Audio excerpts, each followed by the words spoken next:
अवतार या संकल्पनेचं आपल्या परंपरेमध्ये आणि एकूणच आपण ज्याला भारतीय मन म्हणू त्या भारतीय मनाला एक अनिवार्य, अनामिक आणि प्राचीन आकर्षण आहे. एका अर्थाने ते स्वाभाविक पण आहे आणि स्वाभाविक अशा अर्थाने आहे की मुळामध्ये जी आपली एक पारंपरिक धारणा आहे की ह्या संपूर्ण जे दृश्य विश्व आहे त्या विश्वाच्या मागे एक कोणतरी शक्ती आहे. ती शक्ती या सगळ्या व्यवहाराचं कुठेतरी नियमन व्यवस्थापन करत असते आणि ही शक्ती द्विविध आहे. म्हणजे तिला वाटतं तेव्हा ती साकार सावयव बनते आणि अन्यथा ती तिच्या नैसर्गिक अवस्थेमध्ये अव्यक्त अशी असते. आणि ही जी शक्ती आहे किंवा हे जे तत्व आहे या तत्वाचं व्यक्त आणि अव्यक्त या दोन परिमाणांमध्ये सतत आदान प्रदान होत असतं.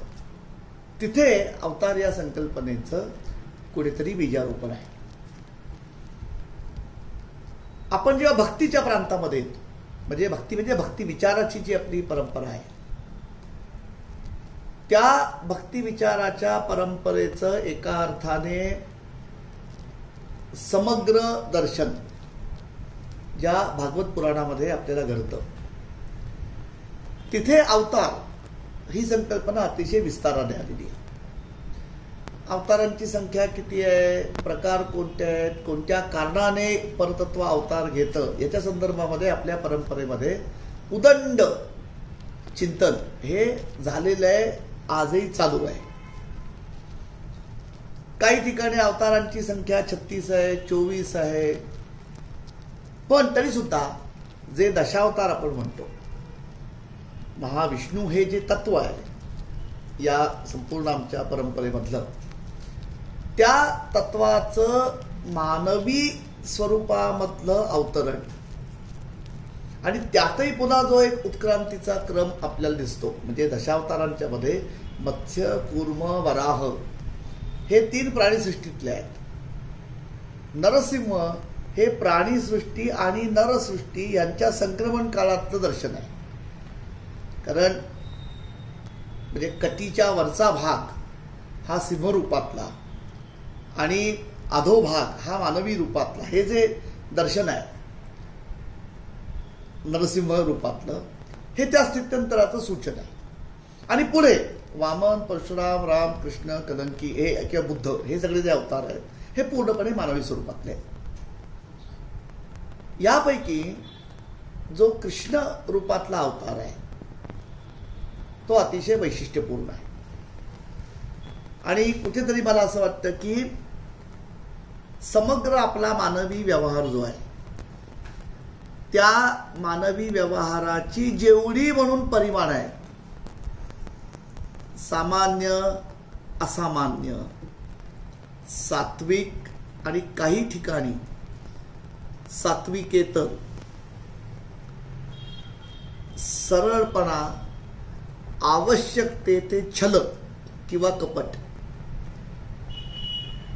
सत्याची कास न सोडता अंतिमतः आपल्या कृत्याची परिणती सत्याचा परिपोष करण्यामध्ये होण्यासाठी प्रसंगी असत्याचा आश्रय करणं या ज्या सगळ्या आपण जगण्यातल्या मी तडजोडी नाही म्हणणार पण जगण्यासाठी ज्या सगळ्या हिकमती करायला लागतात त्याचं समग्र दर्शन आपल्याला कृष्ण रूपामध्ये दिसतं.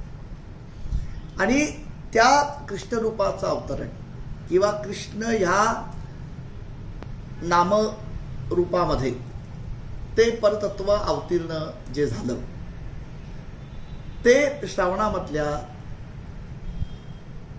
कृष्ण पक्षातल्या अष्टमीला ज्याला आम्ही जन्माष्टमी म्हणतो त्या जन्माष्टमीच्या मुहूर्तावरती सावित्रीबाई फुले पुणे विद्यापीठातली जी 3 संत अध्यासन आहेत म्हणजे संत ज्ञानदेव अध्यासन, संत नामदेव अध्यासन आणि संत श्री तुकाराम महाराज अध्यासन, या तीनही अध्यासनांच्या माध्यमातून आपण मुळामध्ये अवतारी संकल्पना आणि कृष्णाष्टमी, आता त्याच मुहूर्तावर आपण हा उपक्रम करत असल्यामुळे हे जे कृष्ण दर्शन आहे की जो भागवत धर्माचा एका अर्थाने अधिष्ठाता आहे, मी अधिष्ठाता एवढंच करता म्हणतोय की भागवत धर्माचं समग्र दर्शन किंवा विष्णू तत्वाचं सम्यक दर्शन किंवा भक्तिशास्त्राचं समन्वयक दर्शन ज्या दोन ग्रंथांच्या मध्ये आपल्याला घडतं, श्रीमद भागवत आणि श्रीमद भगवद्गीता, या दोन्हीचे कर्तृत्व हे कृष्ण तत्वाकडे आहे. त्यामुळे या आमच्या भागवत धर्माची मूल्य संपदा किंवा विचार ज्या वारकरी संप्रदायाचा आमचा पाया आहे, त्या वारकरी संप्रदायामधली निवृत्तीनाथांपासून निळोबारायांपर्यंतची आमची सगळी संत परंपरा जी आहे, या संत विचारामधलं जे कृष्ण दर्शन आहे त्याचे ठळक पैलू, त्याचं वैशिष्ट्य, त्याच्यातलं एका अर्थाने आगळेपण, त्या कृष्णदर्शनाच्या वेगवेगळ्या कोनांमधनं होणारं दर्शन, कृष्ण तत्वाची या सगळ्या संतांच्या वाङ्मयामधनं विचारामधनं प्रगट होणारी परिमाण, याचा एक धावता आढावा किंवा ओळख करून घेण्याचा प्रयत्न या उपक्रमाच्या द्वारे आपण इथे आरंभलेला आहे. त्याच्यामध्ये तुकोबारायांच्या संपूर्ण अभंग विश्वामध्ये जे कृष्णदर्शन, मी कृष्णचरित्र हा शब्द जाणीवपूर्वक टाळतोय कारण कृष्णचरित्र तर आहेच, पण तुकोबांनी मांडलेलं जे कृष्णदर्शन आहे त्याचा एक भाग म्हणजे कृष्णचरित्र आहे. ते केवळ तुकोबांचं कृष्णदर्शन हे केवळ चरित्रापुरतं किंवा बालक क्रीडेपुरतं मर्यादित नाहीये. अनेक ठिकाणी, अनेक रूपांनी, अनेक छटांनी ते कृष्णतत्व तुकोबांच्या अभंग साहित्यातनं आपल्या पुढे उभं टाकतं. तर तो जो पैस आहे कृष्णदर्शनाचा, त्याचे काही कवडसे किंवा पैलू न्याहाळण्याचा आपण इथे प्रयत्न करणार. ते करत असताना मुळामध्ये अवतार ही जी संकल्पना आहे, या संदर्भामध्ये सुद्धा तुकोबांचं वेगळेपण थोडं आपल्याला निश्चितपणे जाणवतं. की एक जी आपली धारणा आहे की जिचा स्पष्ट उच्चार हा भगवद्गीतेमध्ये भगवंताने केलेला आहे की साधुत्वाचं रक्षण करण्यासाठी मी अवतार घेतो, असं जे भगवान श्रीकृष्णांचं कथन आहे, याचा तर हवाला तुकोबा देतातच. पण तरी सुद्धा अवतार या संकल्पनेची उपपत्ती तुकोबांनी आणखी 2-3 पद्धतीने फार रम्यपणे मांडलेली आहे. त्याचा थोडा परिचय आपण करून घेऊ आणि मग तुकोबांनी जे आपल्याला कृष्णदर्शन घडवलेलं आहे त्याच्या अंतरंगाकडे आपण बोलूया. तुकोबांचा एक फार गोड अभंग आहे आणि ज्या दशावतारांचा आपण उल्लेख केला किंवा जे दशावतार भगवान विष्णूचे प्रमुख मानले जातात त्याचा संदर्भ तुकोबांनी तिथे घातलेला आहे. आणि साधारणपणे आमच्या वारकरी सांप्रदायिक कीर्तनांच्या मध्ये कृष्ण जन्म असेल, दत्त जन्म असेल किंवा श्रीरामप्रभूंचा जन्म असेल, मारुतीरायांचा जन्म असेल, जन्माचं आख्यान आणि त्या निमित्ताने ज्यावेळी कीर्तन सेवा रुजू केली जाते तेव्हा हा अभंग हा बहुतेक वेळा निरूपणासाठी घेतला जातो. अभंग तुकोबांचा असा आहे, आम्हासाठी अवतार मत्स्य कूर्मा आदी सुकर, मोहे धावे घाली पाहा, नाम घेता पंढरी राणा, कोठे न दिसे पाहता उडी घाली अवचिता, सुख ठेवी आम्हासाठी दुःख आपणची घोटी, आम्हा घाली पाठीकडे आपण कलिकाळासी भिडे, तुका म्हणे कृपानिधी आम्हा उतरी नावे मधी. हा जो अभंग आहे तुकोबांचा, हा एकूण आमच्या वारकरी परंपरेमध्ये किंवा एकूण आमच्या भक्तिशास्त्रामध्ये परतत्व ज्यावेळी सावयव साकार नामरूपाचा आश्रय करून प्रगट होतं, त्या प्रगट होण्यामागचा हेतू, प्रगट झाल्यानंतर ते जे करतं कार्य त्याचं सूचन, आणि ते परतत्व जेव्हा त्याच्या मूळ अशा निरवयव निर्गुण अव्यक्त रूपामध्ये पुन्हा परावर्तित होतं किंवा रूपांतरित होतं, त्यावेळी त्याच्याशी एकरूप होण्याचा मार्ग, हे सगळं तुकोबांनी या अभंगामध्ये मांडलेलं आहे. ही जी तुकोबांनी अवतार या संकल्पनेचं जे दर्शन घडवलेलं आहे ते या अभंगामध्ये सम्यकपणे आलेलं आहे. आणि याच्यात गंमत आहे. गंमत कशी आहे की सुरुवात महाराज असं म्हणतात की भगवंताने गीतेमध्ये सांगितलंय की साधूंचं रक्षण करणं आणि जे अधर्म माजवू पाहतात त्यांचं निर्धारण करण्यासाठी मी अवतार घेतो. महाराज म्हणतात ती एक उपपत्ती आहे, ती कोणाच्या दृष्टीत नाही, ती परतत्वाच्या दृष्टीत नाही. पण महाराज म्हणतात आम्ही जेव्हा भक्तीच्या प्रांतात त्याच्याकडे बघतो तेव्हा माझा असा अनुभव आहे आणि माझा असा दावा आहे की तो परमात्मा आमच्यासाठी अवतीर्ण होतो, आम्हासाठी अवतार. इथे आम्ही कोण? तुकोबांच्या संपूर्ण अभंग संपदेचं वैशिष्ट्य असं आहे की आम्ही कोण आहोत नेमके याची अनंत परिमाणं तुकोबांनी गाथेमध्ये मांडलेली आहेत. म्हणजे महाराजांचा प्रख्यात अभंग आपल्याला माहिती आहे, आम्ही वैकुंठवासी आलो याची कारणासी बोलिले जे ऋषी साच भावे वर्ताया. इथे कुठेतरी तुकोबाराय भगवंताचा अवतार आणि संतांचं जन्म घेणं यातलं पूरकत्व सूचित करतात. म्हणजे भगवंताची जी गीतेमधली वाणी आहे की दुष्टांचं निर्धारण करण्यासाठी मी जन्म घेतो, तुकोबा त्याची परिपुष्टी करतात. घेऊन या चक्रगदा हाची धंदा करतो, भक्ता राखे पायापासी दुर्जनासी संवादी.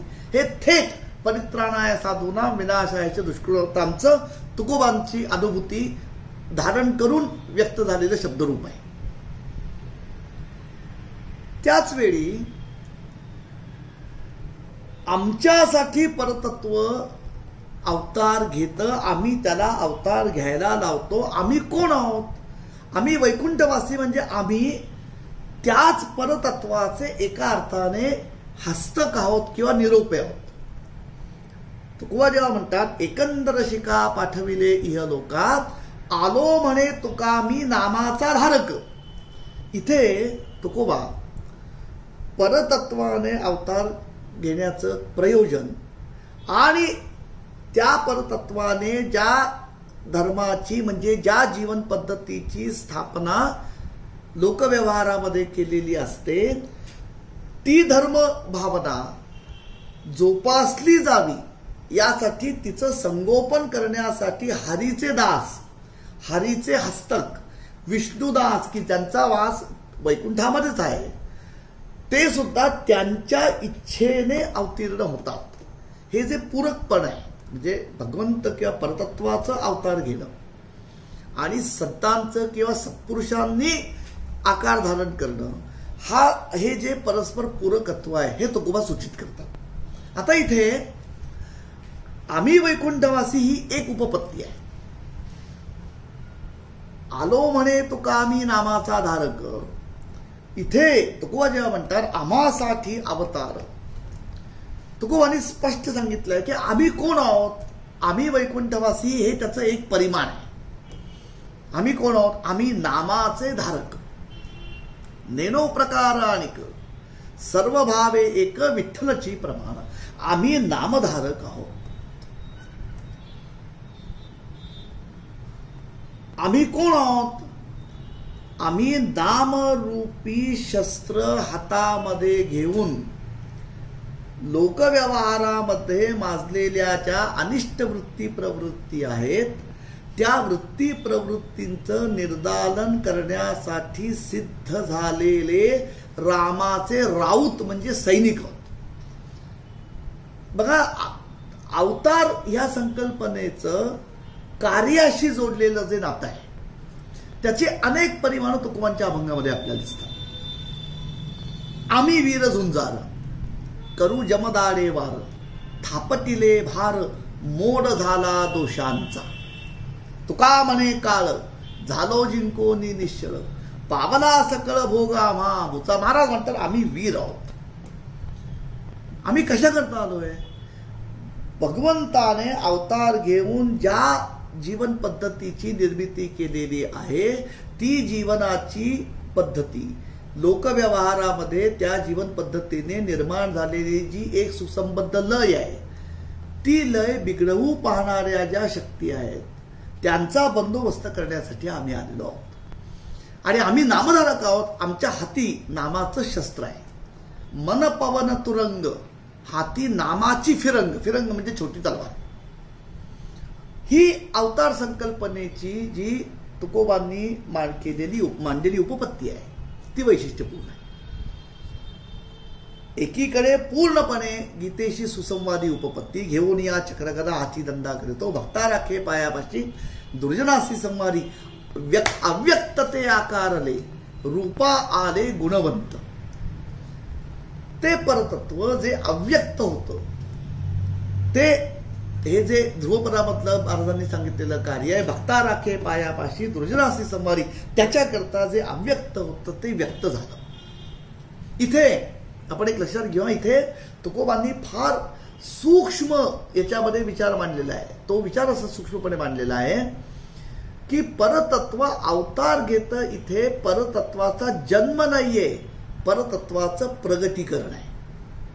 कारण आम्ही जर आमच्या भक्तिशास्त्राचा हवाला घेतला, जो हवाला नामदेवरायांनी दिलेला आहे की नामदेवरायांचे कृष्ण जन्माचे आणि रामजन्माचे त्या जन्मकाळाचं वर्णन करणारे जे अभंग आहेत आणि त्या अभंगामध्ये प्रत्यक्ष जन्माचं सूचन ज्या चरणामध्ये गेलेलं झालेलं आहे त्या चरणांची शब्दकळा फार बारकाईने या ठिकाणी बघायला पाहिजे.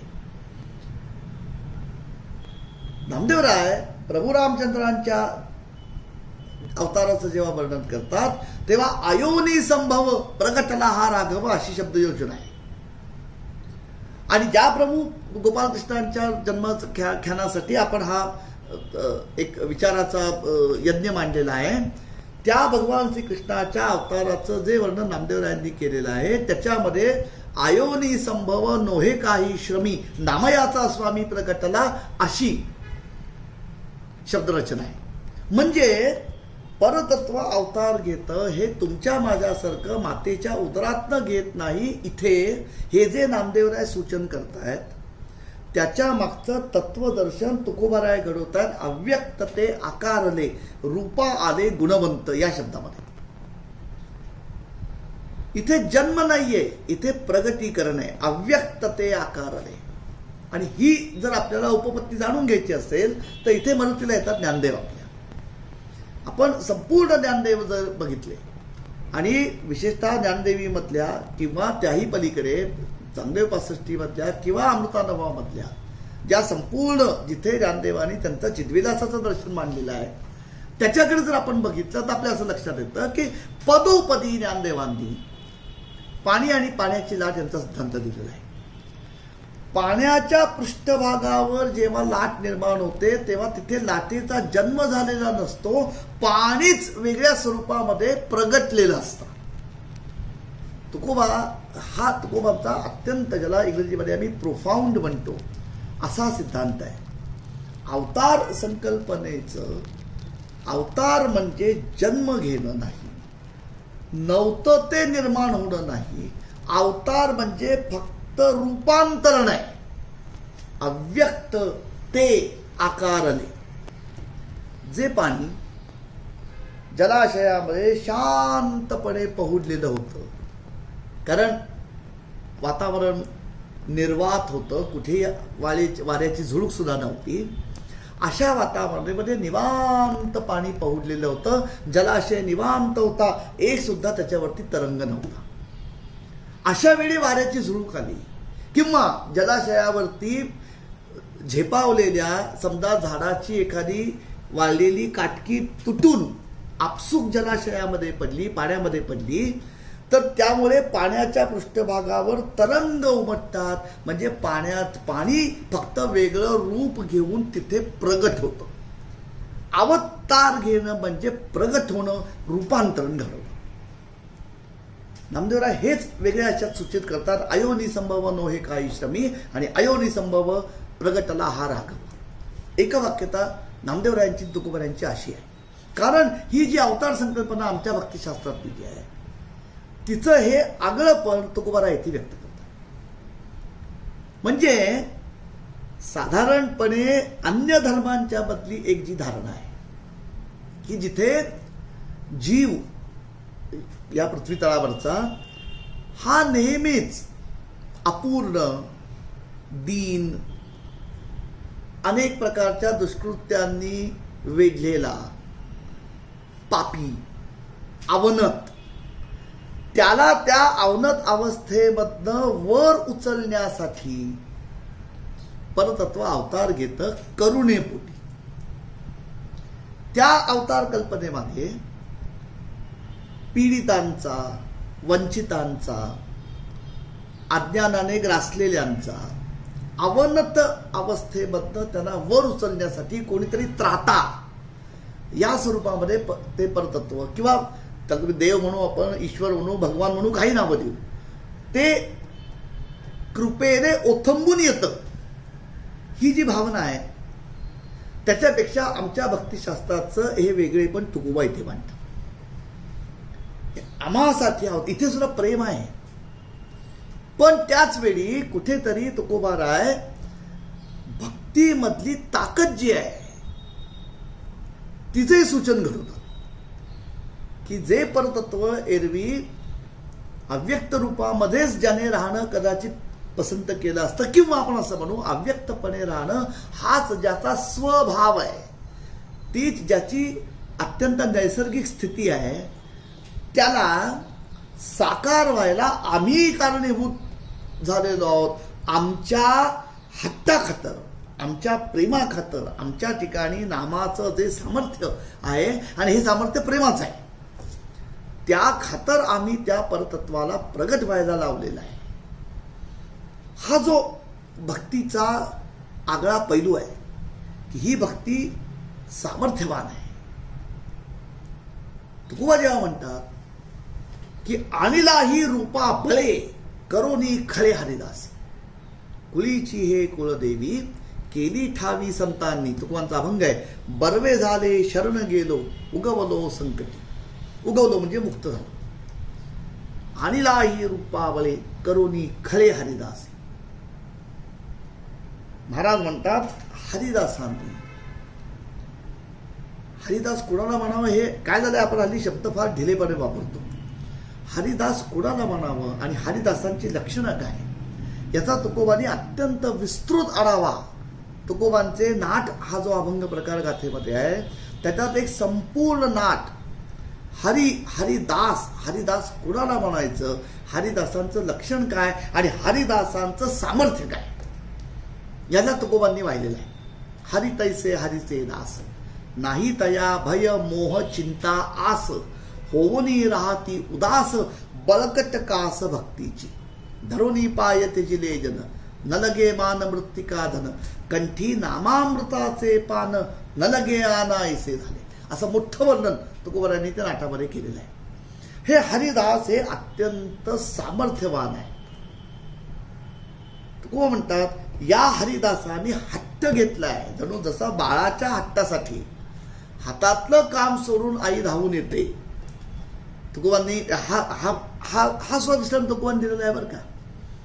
तुकोबा असं म्हणतात की प्रगट झालेलं जे परतत्व आहे ते काय करतं, अहो ते त्याच्या दासांचं दास्यत्व करतं. असाच तुकोबांचा नाट आहे.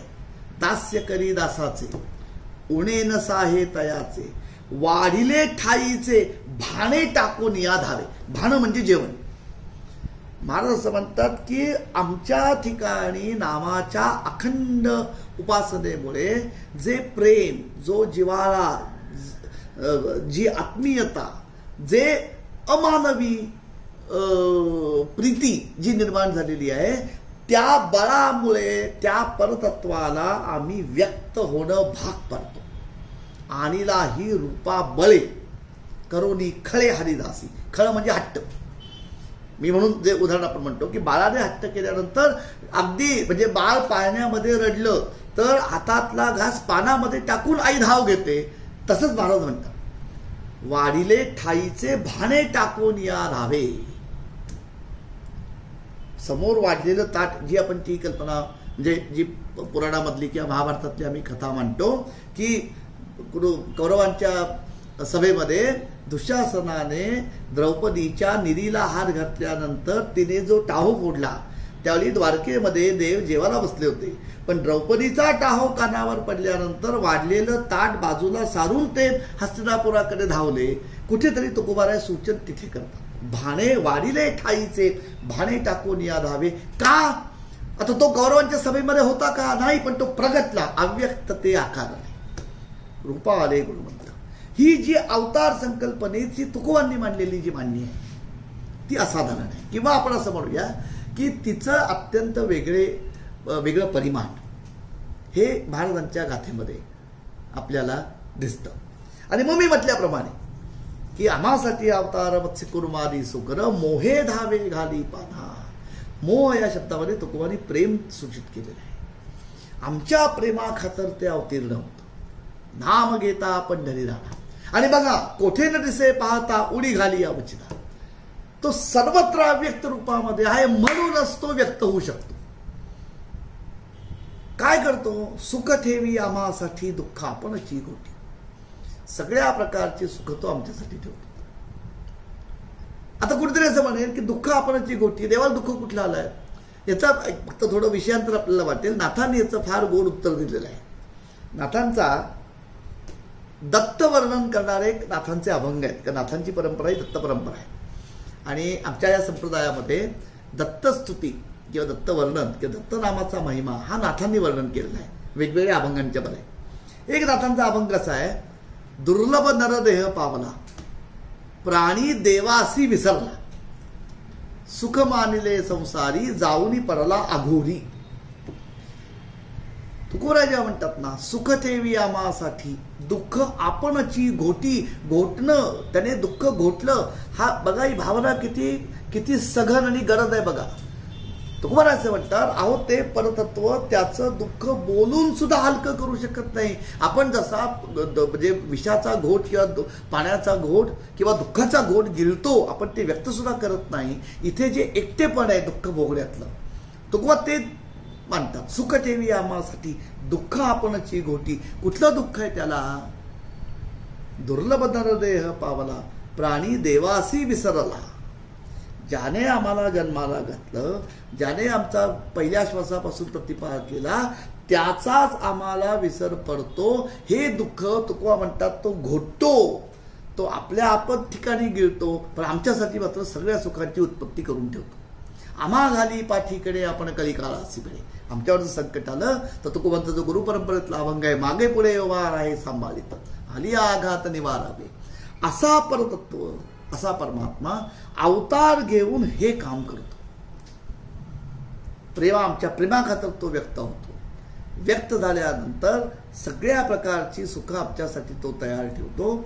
आम्ही त्याच्याशी किती कृतज्ञपणे वागलो तरी ते सुद्धा दुःख तो ठेवत नाही, ते गिळतो. आमच्यावर संकट आलं तर पुढे होऊन ते तो संकट तो स्वतःच्या छातीवरती घेतो आणि आम्हाला पाठीकडे घालतो. बघा, रांडेवांची ओळी आठवा, उभी आठवा. पायीकू पाठीसी घातला आपण पुढा राहिला पांचजन्या स्फुरिला आवळीलाची. आम्हा घाली पाठीकडे आपण कलिकाळासी भिडे. मागे पुढे उभा राहे सांभाळित आली आघात निवारावे. अवताराचं हे दर्शन आहे. तुकोबांनी ज्या पद्धतीने अवतार या संकल्पनेचा वेध घेतलेला आहे तो या अर्थाने आगळा आहे. आणि या संपूर्ण पार्श्वभूमीवरती तुकोबांनी जे कृष्णदर्शन मांडलेलं आहे त्या कृष्णदर्शनाचे पैलू अनंत आहे. तुकोबांच्या संपूर्ण गाथेमध्ये अनेक ठिकाणी हे कृष्ण तत्व आपल्याला भेटत राहतं. म्हणजे आज ज्या प्रकारच्या गाथा आपल्या पुढ्यात आहेत. त्याच्यामध्ये बहुतेक सगळ्या गाथांच्या मध्ये संपूर्ण कृष्ण वर्णन म्हणजे अवतारापासून ते संपूर्ण जीवनपट भगवान गोपाळकृष्णाचं उलगडणारं आणि विशेषतः बाललीलांवरती ज्याचा मुख्य झोत आहे असे बालक्रीडेचे अभंगही 100 आहेत. देवादिदेवा जगत्रय जीवा परसावी केशवा विनंती माझी वाणी तुझे वर्णे गुणनाम ऐसे काही प्रेम देई करा असं त्या अभंगाची सुरुवात आहे. हा 100 अभंगांचा एक गुच्छ आहे बालक्रीडेचा. एकाच ठिकाणी कृष्ण आणि गोपी पर्यायाने परतत्व आणि भक्त हे रूपक आहे. यांच्या नात्याचं पूर्णपणे आगळं दर्शन घडवणाऱ्या विराण्या किंवा विरहिण्या हा 25 अभंगांचा असाच एक दुसरा गुच्छ गाथेमध्ये आहे. विरहिण्यांचा संपूर्ण जो पार्श्वपट आहे तो कृष्णावताराचा आहे. याच्या व्यतिरिक्त तुकोबांच्या गवळणी आहेत. आणि गंमत अशी आहे की म्हणजे आपण जर असे अभंगांचे प्रकार जर बघितले की जिथे प्रकर्षाने केवळ आणि केवळ कृष्ण दर्शन आपल्याला घडतं त्याच्यात बालक्रीडा आहे, विरहिण्या आहेत, गवळणी आहेत, काल्याचे अभंग आहेत. याच्या व्यतिरिक्त भगवान गोपाळकृष्णाने बालकृष्ण स्वरूपामध्ये गोकुळामध्ये सवंगड्यांबरोबर ज्या क्रीडा केल्या त्याची रूपक असणारे अभंग असे विखुरलेले गाथेमध्ये खूप आहेत. त्याच्यामध्ये घोंगडी आहे, त्याच्यामध्ये चेंडूफळी आहे, त्याच्यामध्ये हुतुतू आहे, त्याच्यामध्ये हमामा आहे, त्याच्यामध्ये टिपरे आहेत, त्याच्यामध्ये मोहरी आहे, त्याच्यामध्ये पावा आहे. हे सगळं साहित्य जे आहे हे त्या कृष्णत्वाची अनेक परिमाणं दाखवणार आहे. आणि हा तुकोबांच्या कृष्णवर्णनाचा किंवा एकूणच तुकोबांचं जे भक्तिशास्त्र आहे त्या भक्तिशास्त्राचा हा कदाचित एकमेवाद्वितीय असा पैलू आहे. तुकोबांचं विठ्ठल दर्शन असो किंवा तुकोबांचं कृष्ण दर्शन असो आपल्याला सतत जाणवत राहतं की अनुभूतीच्या वेगवेगळ्या पातळ्यांवर अतिशय सहजपणे तुकोबा वावरतात. म्हणजे बालक्रीडेमध्ये किंवा काल्याच्या अभंगामध्ये ज्यावेळी तुकोबा बोलतात ना त्यावेळी आपल्याला असं स्पष्ट जाणवतं की अरे गोकुळामध्ये दही दुधाची चोरी करण्यासाठी कृष्ण मेळा होता त्याच्यामध्ये पेंद्या असेल, माकडे असेल किंवा आणखी कुणी असेल त्याच्यात तुकोबा सुरू होते बरं का. कारण तृतीय पुरुषी वर्णन करता करता करता कुठल्या तरी एका विशिष्ट टप्प्यावर अभंगाच्या एखाद्या चरणामध्ये चटकन तुकोबा प्रथम पुरुषी उल्लेख करतात. ही जी अनुभूतीची पातळी आहे किंवा हे जे अनुभूतीचे स्तर आहेत हे आपल्याला सर्वत्र दिसतं. हे तुकोबांच्या कृष्ण दर्शनाचं आणि विठ्ठल दर्शनाचं अत्यंत मोठं वैशिष्ट्य आहे की त्रयस्थपणे ज्याला आपण नॅरेटिव्ह म्हणतो किंवा नॅरेशन म्हणतो ते कथन करत असताना सद्दिशी त्या कथनामधनं निर्माण होणाऱ्या दृश्याचा किंवा प्रसंगाचा आपण घटक बनणं आणि एका क्षणात त्रयस्थाकडनं प्रथम पुरुषी अनुभूतीच्या पातळीवरती बोलणं ही जी खासियत आहे ही तुकोबांच्या व्यक्तिमत्वाचा हा पैलू आहे. हे एक. दोन, याचे तपशील आपण बघणार आहोत पण कृष्ण दर्शन घडवत असताना गोकुळामधला बालकृष्ण, द्वारकेमधला तत्वज्ञ कृष्ण, कुरुक्षेत्रावरचा सारथी कृष्ण ही कृष्ण रूप मांडत असतानाच कृष्ण रूपामागचं जे कृष्ण तत्व आहे तिथे एका क्षणात तुकोबा आपल्याला घेऊन जातो.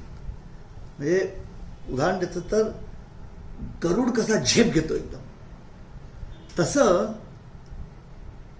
कृष्ण रूपाचं किंवा कृष्ण लीलांचं शारीर वर्णन करत असतानाच अशरीरी पातळीवरती तुकोबा आपल्याला एका क्षणात नेऊन पोचवतात.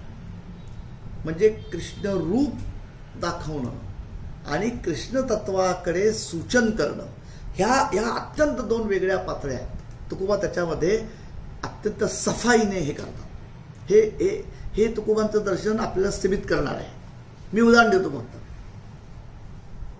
आता बघा, तुकोबांचा एक प्रख्यात अभंग आहे, तो आम्ही काल्याच्या प्रकरणामध्ये आहे आणि तो नेहमी कीर्तनाकरता घेतला जातो. की शिंके लावी येले दोरी होतो तिघांचे मी बरी. की घरोघरी जेव्हा मी चोऱ्या करण्याकरता गेलो तर गोकुळामध्ये गोपींनी किंवा वृंदावनामध्ये शिंकाळ्यावरती वरती टांगून दयारुदाची मडकी ठेवलेली आहे. होतो तिघांचे मी बरी. मग 3 भिडू खाली डोक्याला डोके भिडून उभे राहिले. असा ज्याला आपण दहीहंडीचा मानुरा रचतो तर कृष्ण म्हणतो की तसे मी तिघांचा मानुरा केला, त्याच्यावर मी उभा राहिलो. ते शिंकाळं मी खाली काढलं किंवा तोडलं, मडकी फोडली, आम्ही दूध प्यायलो. आता बघा, हे इतकं प्रत्ययकारकपणे तुकोबा आपल्या मनावरती बिंबवतात की आपल्या डोळ्यासमोर तो प्रसंग उभा राहतो. आता इथे गंमत आहे. चोरी करण्यासाठी दयादुधाची मी घरामध्ये शिरलो, शिंक्यावर दूध दही होतं म्हणून ते काढण्यासाठी मी उतरंड करून वर चढलो. हे तुकोबा कथन करतात कृष्णमुखातून. पण हा अनुभव एका झटक्यात अशारीर पातळीवरती तुकोबा कसा नेतात ते बघण्यासारखं आहे. चोरी दयादुधाची आहे किंवा लोण्याची आहे, वेळ रात्रीची आहे, हे कृष्णवर्णन आमच्या ज्ञात आहे.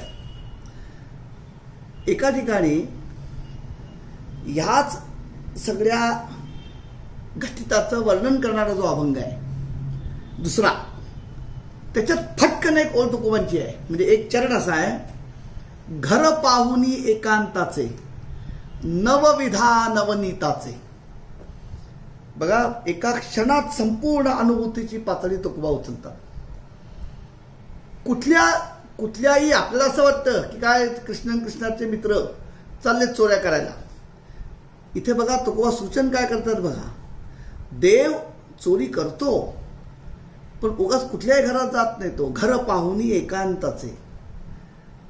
इथे पूर्णपणे तुकोबांनी रूपक उभं केलेलं आहे की जीव आणि शिव ही जी 2 तत्व आहेत, त्याच्या इथे 2 तत्व ज्यावेळी 2 या स्वरूपामध्ये विराजमान आहेत तिथे द्वैत आहे.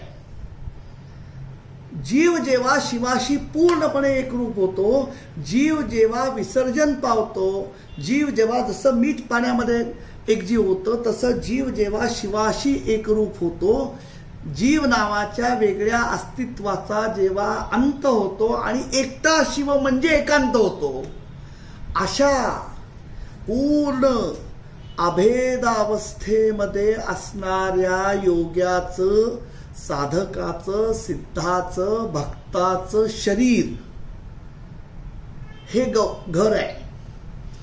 तिथे जीव नाही उरला, तो फक्त शिव आहे.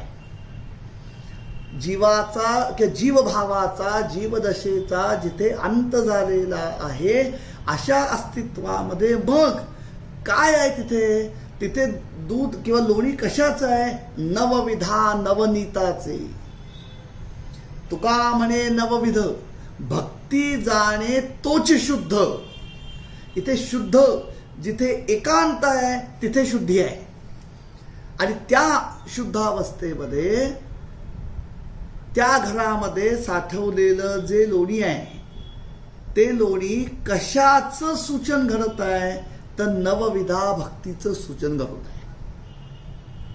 तुकोबा जेव्हा म्हणतात की लुब्धली नादी लागली समाधी मूढ जन नरनारी लोका पंडित ज्ञानी योगी महानुभाव एकची सिद्ध साधकारे, किंवा वर्णाभिमान विसरली याती एकेका लोटांगणे जाती निर्मळ चित्ते झाली नवनीते पाषाणा पाजर सुटती रे. ते निर्मळत्व, ते कोमलपण, ती शुद्धी, ती स्निग्धता, हे त्या एकांताचं गाभा तत्व आहे. बघा, म्हणजे घर फोडून घरामध्ये झरोक्यातनं प्रवेश करून जाणं, आवाज कुठे न करता तुम्ही याल तरी याले लागे अवघे माझ्या मागे मागे, हळूहळू चाला, कोणी कोणाशी न बोला, हे गोकुळामधल्या गोपाळांना कृष्ण सांगतायत. पण रूपक काय आहे? घर पाहुनी एकांताचे, नवविधा नवनीताचे. हे जे संतुलन आहे की एकाच वेळी शारीर पातळीवरची अनुभूती त्या शब्दकडे मधनं द्यायची आणि त्याच वेळी पूर्णपणे अशारीर पातळीवरच्या तत्वाकडे दर्शन करायचं, सूचन करायचं. हे तुकोबांच्या कृष्ण दर्शनाचं, कृष्ण चरित्र वर्णनाचं एक अत्यंत प्रधान वैशिष्ट्य आहे. याचेच वेगवेगळे पैलू आपण थोडे बघण्याचा इथून पुढच्या भागांच्या मध्ये प्रयत्न करणार आहोत.